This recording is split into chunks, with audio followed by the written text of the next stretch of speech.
ఓం శాంతి. October 15వ తారీఖు 2024 ప్రాతఃమురళి. ఓం శాంతి. బాబ్దాదా మధువనము. ఈరోజు మధుర మహావాక్యాలు. బాబా చెప్తున్నారు, మధురమైన పిల్లలు, పరస్పరం మీ అందరిది ఒకే మతము. మీరు స్వయాన్ని ఆత్మగా భావిస్తూ ఒక్క తండ్రినే స్మృతి చేస్తారు. దాంతో అన్ని భూతాలు పారిపోతాయి. ప్రశ్న: పదమాపదమ భాగ్యశాలురుగా అయ్యేందుకు ముఖ్యమైన ఆధారం ఏమిటి?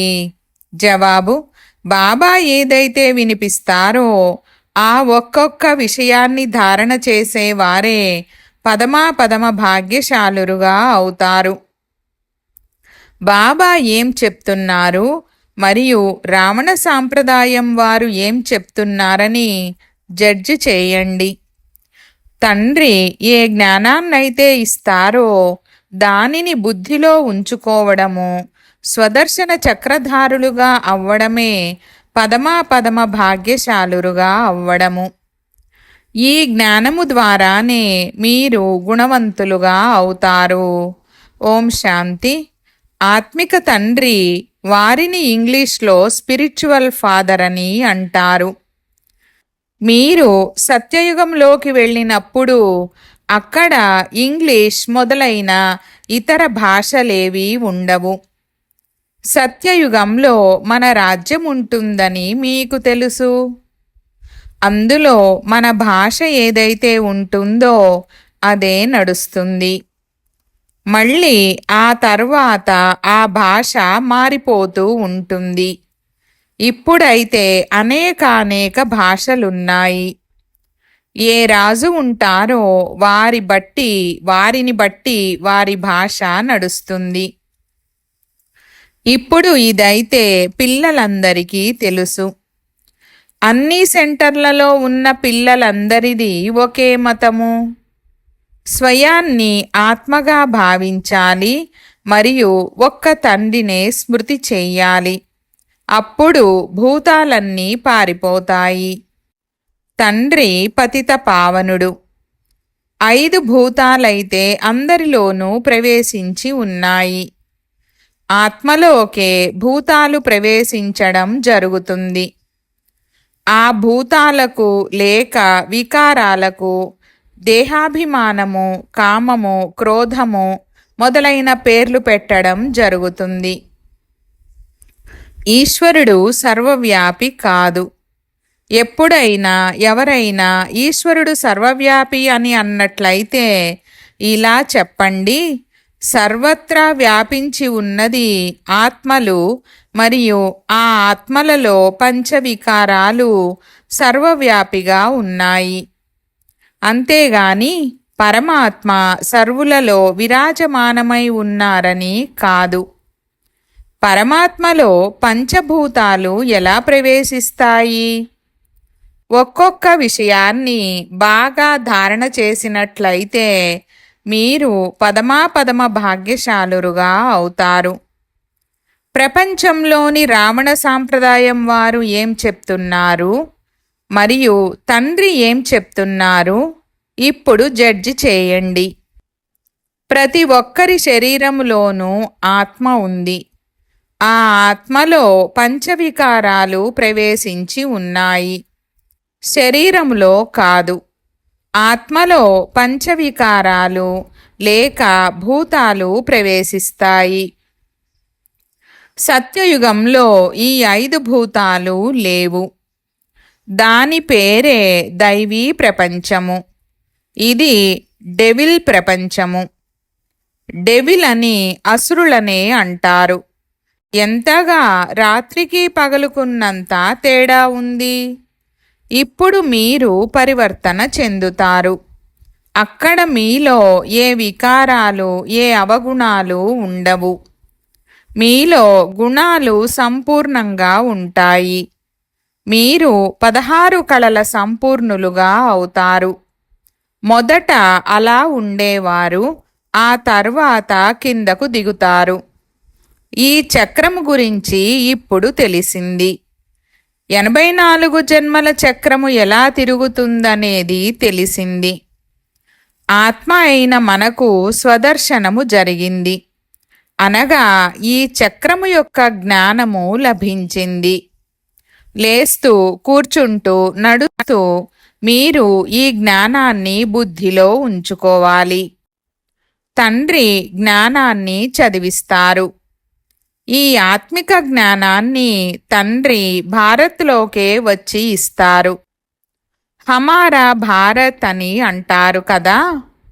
వాస్తవానికి హిందుస్థాన్ అని అనడం తప్పు. భారత్ స్వర్గముగా ఉన్నప్పుడు కేవలం మన రాజ్యమే ఉండేదని, అప్పుడు ఇంకే ధర్మము ఉండేది కాదని మీకు తెలుసు. అది కొత్త ప్రపంచముగా ఉండేది. కొత్త ఢిల్లీ అని అంటారు కదా. వాస్తవానికి ఢిల్లీ యొక్క యథార్థమైన పేరు ఢిల్లీ కాదు. దానిని ఫరిస్తాన్ అని పిలిచేవారు. ఇప్పుడైతే కొత్త ఢిల్లీ మరియు పాత ఢిల్లీ అని అంటారు. ఆ తర్వాత పాత ఢిల్లీ ఉండదు, అలాగే కొత్త ఢిల్లీ కూడా ఉండదు. దానిని ఫరిస్తాన్ అని పిలుస్తారు. ఢిల్లీని రాజధాని అని అంటారు. ఈ లక్ష్మీనారాయణల రాజ్యం ఉంటుంది, అది తప్ప మరి ఇంకేమీ ఉండదు. మన రాజ్యమే ఉంటుంది. ఇప్పుడైతే రాజ్యము లేదు, కావుననే కేవలం మా భారతదేశమని అంటారు. రాజులైతే లేరు. పిల్లలైన మీ బుద్ధిలో మొత్తం జ్ఞానమంతా తిరుగుతూ ఉంటుంది. తప్పకుండా మొట్టమొదట ఈ విశ్వములో దేవీ దేవతల రాజ్యము ఉండేది. అప్పుడు ఇంకే రాజ్యము ఉండేది కాదు. యమునా నదీ తీరము ఉండేది, దానిని ఫరిస్తాన్ అని అనేవారు. దేవతల రాజధానిగా ఢిల్లీయే ఉండేది. అందుకే అందరికీ ఆకర్షణ కలుగుతుంది. అది అన్నింటికన్నా పెద్దది కూడా. అది పూర్తిగా మధ్యలో ఉంది. పాపాలు తప్పకుండా జరిగాయని, పాపాత్ములుగా అయిపోయారని మధురాతి మధురమైన పిల్లలకు తెలుసు. సత్యయుగములో పుణ్యాత్మలు ఉంటారు. తండ్రే వచ్చి పావనంగా తయారు చేస్తారు. వారి పేరు మీద మీరు శివ జయంతిని కూడా జరుపుతారు. ఇప్పుడు జయంతి అన్న పదమైతే అందరికీ వర్తిస్తుంది. అందుకే దానిని శివరాత్రని అంటారు. రాత్రి అనే మాట యొక్క అర్థమునైతే మీరు తప్ప ఇంకెవ్వరూ అర్థం చేసుకోలేరు. మంచి మంచి విద్వాంసులు మొదలైన వారెవరికి శివరాత్రి అంటే ఏమిటో కూడా తెలీదు. కావున వారేమి జరుపుకుంటారు? రాత్రి యొక్క అర్థమేమిటనేది తండ్రి అర్థం చేయించారు. ఈ 5000 సంవత్సరాల చక్రం ఏదైతే ఉందో అందులో సుఖము మరియు దుఃఖము యొక్క ఆట ఉంది. సుఖమును పగలని అంటారు, దుఃఖాన్ని రాత్రని అంటారు. కావున రాత్రి మరియు పగలుకు మధ్యలో సంగమము వస్తుంది. అర్ధకల్పము ప్రకాశము, అర్ధకల్పము అంధకారము. భక్తిలోనైతే అన్నింటికీ చాలా సమయము పడుతుంది. ఇక్కడైతే ఒక్క క్షణము యొక్క విషయము. ఇక్కడ ఇది చాలా ఈజీ. ఇది సహజయోగము. మీరు మొదట ముక్తిధామానికి వెళ్ళాలి. ఆ తర్వాత మీరు జీవన్ముక్తి మరియు జీవన బంధనములో ఎంత సమయం ఉన్నారనేది పిల్లలైన మీకు గుర్తుంది. అయినా కానీ గడియ గడియ మర్చిపోతారు. తండ్రి అర్థం చేయిస్తారు, యోగమన్న పదము సరైనది, కానీ వారిది దైహికమైన యోగము. ఇది పరమాత్మునితో ఆత్మల యొక్క యోగము. సన్యాసులు అనేక రకాల హఠయోగాలు మొదలైన వాటిని నేర్పిస్తారు. దాంతో మనుషులు తికమక పడతారు. పిల్లలైన మీకు వీరు తండ్రి కూడా మరియు టీచర్ కూడా. కావున వీరితో యోగాన్ని జోడించవలసి ఉంటుంది కదా. టీచర్ ద్వారా చదువుకోవలసి ఉంటుంది. బిడ్డ పుట్టినప్పుడు మొదట తండ్రితో యోగము ఉంటుంది. 5 సంవత్సరాల తర్వాత టీచర్తో యోగాన్ని జోడించవలసి ఉంటుంది. ఆ తర్వాత వానప్రస్థావస్థలో గురువుతో యోగాన్ని జోడించవలసి ఉంటుంది. ఈ ముగ్గురు ముఖ్యంగా గుర్తుంటారు. అక్కడైతే వారు వేర్వేరుగా ఉంటారు. ఇక్కడ తండ్రి ఒకేసారి వచ్చి తండ్రిగానూ అవుతారు, టీచర్గానూ అవుతారు. ఇది అద్భుతము కదా. ఇటువంటి తండ్రినైతే తప్పకుండా గుర్తు చేయాలి. జన్మ జన్మాంతరాలు ఈ ముగ్గురిని వేర్వేరుగా తలుచుకుంటూ వచ్చారు. సత్యయుగములో కూడా తండ్రితో యోగము ఉంటుంది. ఆ తర్వాత టీచరుతో ఉంటుంది. చదువుకునేందుకైతే వెళ్తారు కదా. ఇకపోతే అక్కడ గురువు యొక్క అవసరం ఉండదు. ఎందుకంటే అందరూ సద్గతిలో ఉంటారు. ఈ విషయాలన్నింటినీ స్మృతి చేయడంలో కష్టమేముంది? ఇది పూర్తిగా సహజము. దీనిని సహజయోగమని అంటారు.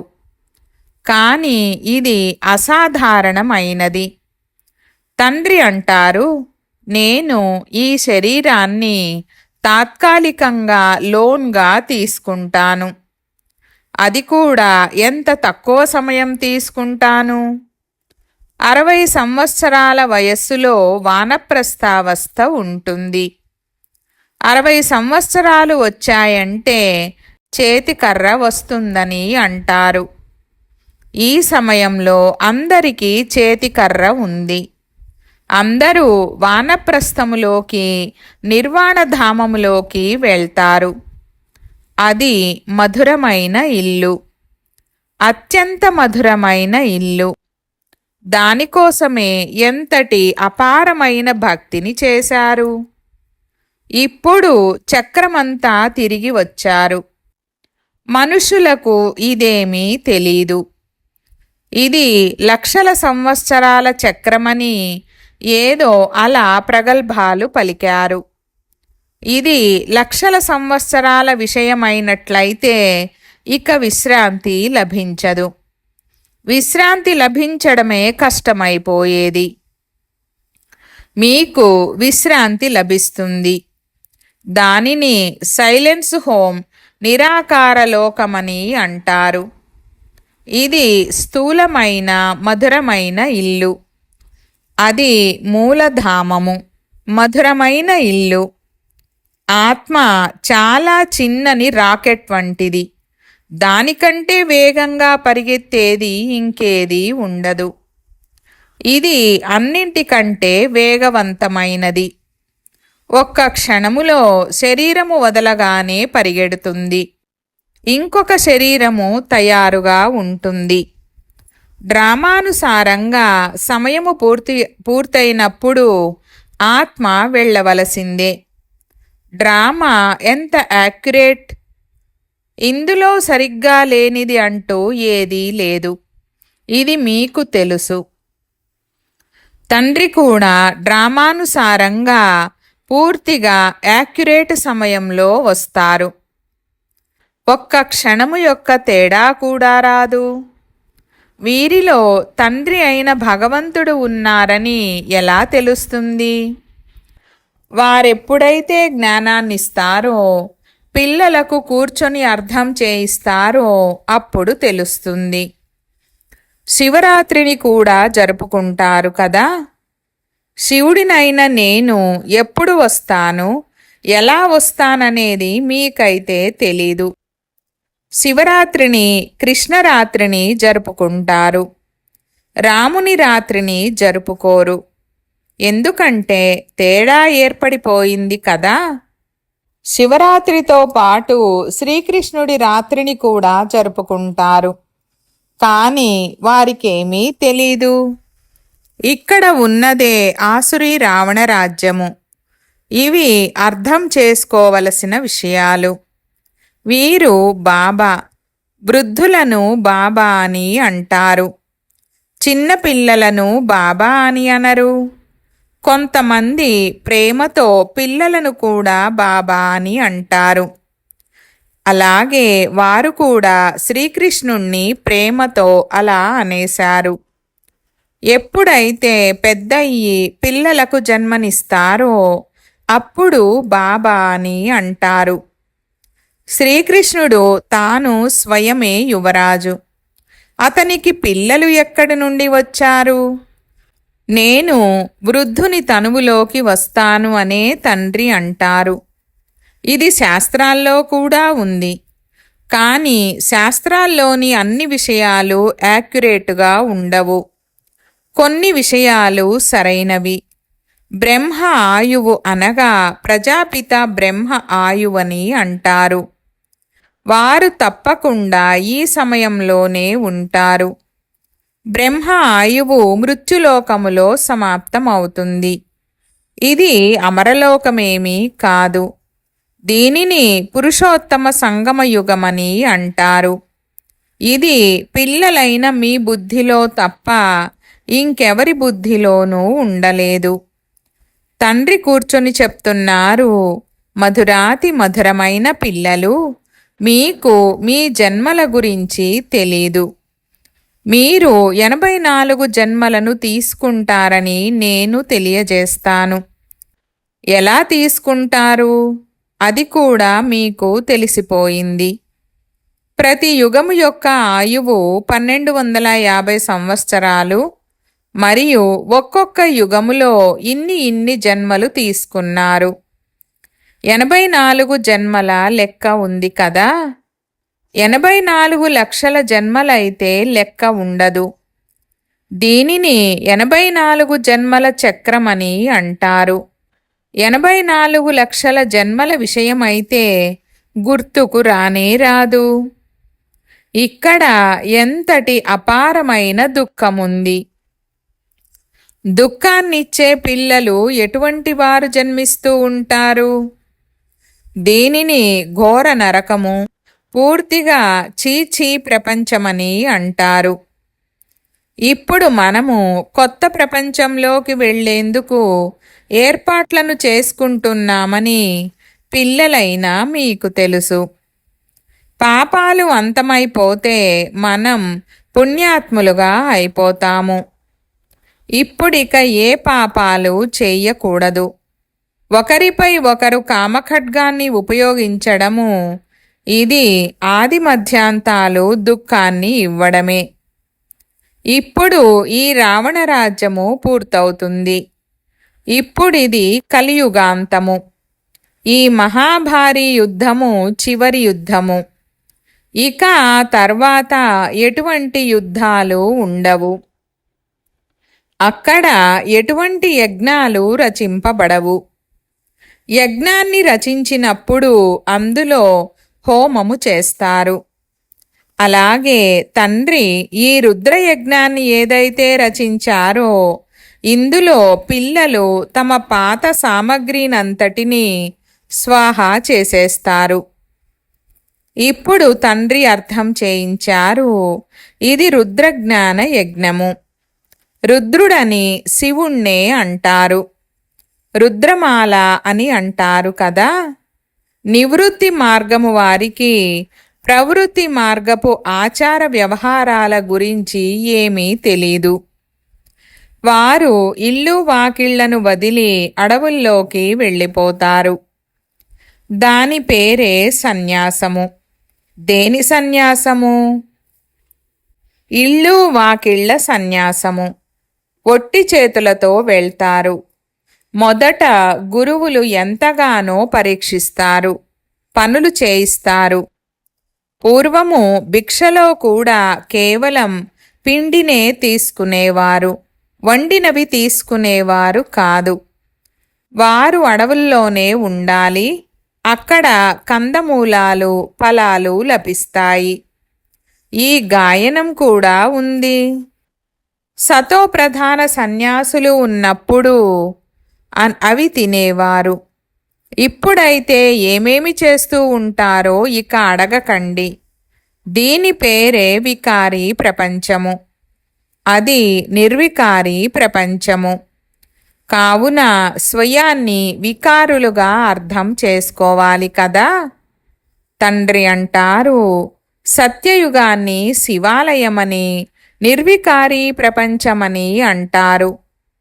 ఇక్కడైతే అందరూ పతిత మనుషులుగానే ఉన్నారు.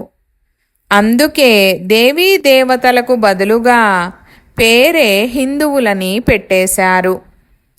తండ్రి అయితే అన్ని విషయాలను అర్థం చేయిస్తూ ఉంటారు. వాస్తవానికి మీరు అనంతమైన తండ్రి పిల్లలు. వారు మీకు 21 జన్మల వారసత్వాన్ని ఇస్తారు. కావున తండ్రి మధురాతి మధురమైన పిల్లలకు అర్థం చేయిస్తున్నారు.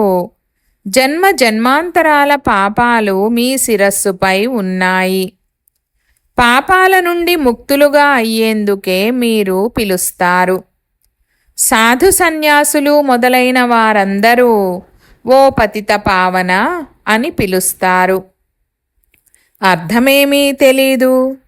ఊరికే అలా గానం చేస్తూ ఉంటారు, చప్పట్లు కొడుతూ ఉంటారు. పరమాత్మతో యోగాన్ని ఎలా జోడించాలి, వారిని ఎలా కలుసుకోవాలని ఎవరైనా వారిని అడిగితే అతడు సర్వవ్యాపి అని అనేస్తారు. వారు చెప్పే దారి ఇదేనా? వేదశాస్త్రాలను చదవడం ద్వారా భగవంతుడు లభిస్తారని అనేస్తారు. కానీ తండ్రి అంటారు, నేను ప్రతి 5000 సంవత్సరాల తర్వాత డ్రామా ప్లాన్ అనుసారంగా వస్తాను. ఈ డ్రామా రహస్యము గురించి తండ్రికి తప్ప ఇంకెవరికీ తెలీదు. లక్షల సంవత్సరాల డ్రామా అయితే ఉండలేదు. ఇప్పుడు తండ్రి అర్థం చేయిస్తున్నారు. ఇది 5000 సంవత్సరాల విషయము. కల్పపూర్వం కూడా బాబా మన్మనాభవ అని అన్నారు. ఇది మహామంత్రము. ఇది మాయపై విజయాన్ని ప్రాప్తి చేయించే మంత్రము. తండ్రే కూర్చొని అర్థాన్ని అర్థం చేయిస్తారు. ఇంకెవరూ అర్థాన్ని అర్థం చేయించరు. సర్వుల సద్గతి దాత ఒక్కరే అని అంటూ ఉంటారు కూడా కదా. మానవ మాతృలెవ్వరూ అలా కారు. ఇది దేవతల విషయం కూడా కాదు. అక్కడైతే అంతా సుఖమే సుఖముంది. అక్కడ భక్తి ఏమీ చెయ్యరు. భగవంతుణ్ణి కలుసుకునేందుకే భక్తి చేయడం జరుగుతుంది. సత్యయుగములో భక్తి అనేది ఉండదు.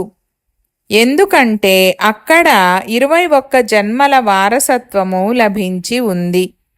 అందుకే దుఃఖములో అందరూ స్మరణ చేస్తారని అంటూ ఉంటారు. ఇక్కడైతే అపారమైన దుఃఖముంది. ఘడియ ఘడియ భగవంతుడా దయ చూపించండని అంటారు. ఈ కలియుగి దుఃఖమయమైన ప్రపంచము సదా ఉండదు. సత్యత్రేతాయుగాలు గతించిపోయాయి. అవి మళ్ళీ వస్తాయి. లక్షల సంవత్సరాల విషయమైతే కనీసం గుర్తు కూడా ఉండదు. ఇప్పుడు తండ్రైతే మొత్తం జ్ఞానమంతటినీ ఇస్తారు. తమ పరిచయాన్ని కూడా ఇస్తారు. మరియు రచన యొక్క ఆది మధ్యాంతాల రహస్యాన్ని కూడా అర్థం చేయిస్తారు. ఇది 5000 సంవత్సరాల విషయము. ఇది పిల్లలైన మీ ధ్యాసలోకి వచ్చింది. ఇప్పుడైతే పరాయి రాజ్యములో ఉన్నారు. మీకు మీ రాజ్యము ఉండేది. ఇక్కడైతే యుద్ధాలు చేసి తమ రాజ్యాలు తీసుకుంటారు. మారణాయుధాలతో హింసాయుతంగా తమ రాజ్యాలను తీసుకుంటారు. పిల్లలైన మీరైతే యోగ బలముతో మీ రాజ్యాన్ని స్థాపన చేసుకుంటున్నారు. మీకు సతోప్రధానమైన ప్రపంచము కావాలి. పాత ప్రపంచము అంతమై కొత్త ప్రపంచము తయారవుతుంది. దీనిని కలియుగ పాత ప్రపంచమని అంటారు. సత్యయుగము కొత్త ప్రపంచము. ఇది కూడా ఎవరికీ తెలీదు. సన్యాసులంటారు, ఇదంతా మీ ఊహ. ఇక్కడే సత్యయుగము ఉంది, ఇక్కడే కలియుగము ఉందని. ఇప్పుడు తండ్రి కూర్చొని అర్థం చేయిస్తున్నారు. తండ్రి గురించి తెలిసిన వారు ఒక్కరు కూడా లేరు.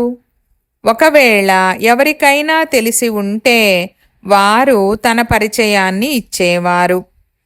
సత్యత్రేతాయుగాలంటే ఏమిటనేది ఎవరికీ అర్థం కాదు. పిల్లలైన మీకు తండ్రి బాగా అర్థం చేయిస్తూ ఉంటారు. తండ్రికే అన్నీ తెలుసు.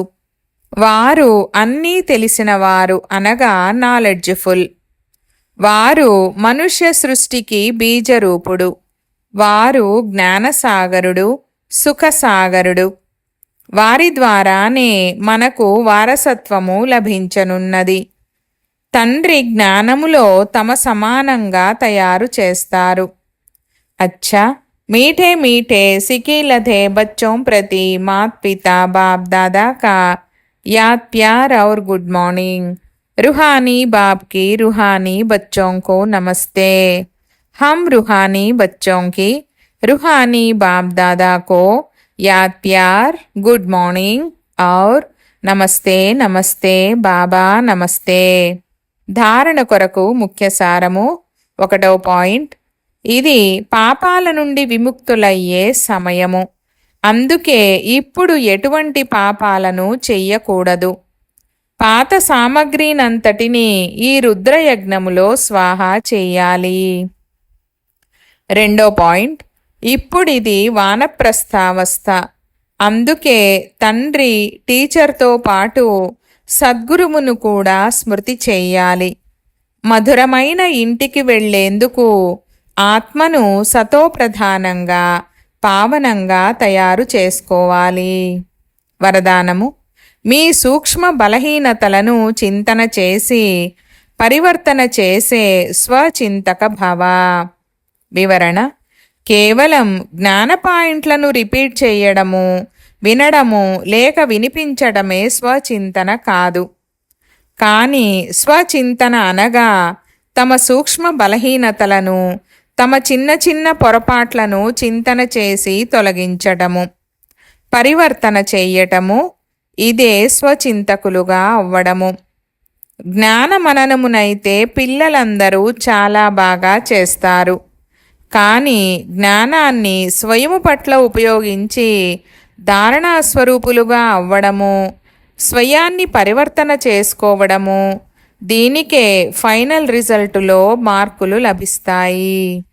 స్లోగన్: ప్రతి సమయము చేసేవారు చేయించేవారైన తండ్రి గుర్తున్నట్లయితే నేను అనేదానికి సంబంధించిన అభిమానము రాలేదు. ఓం శాంతి.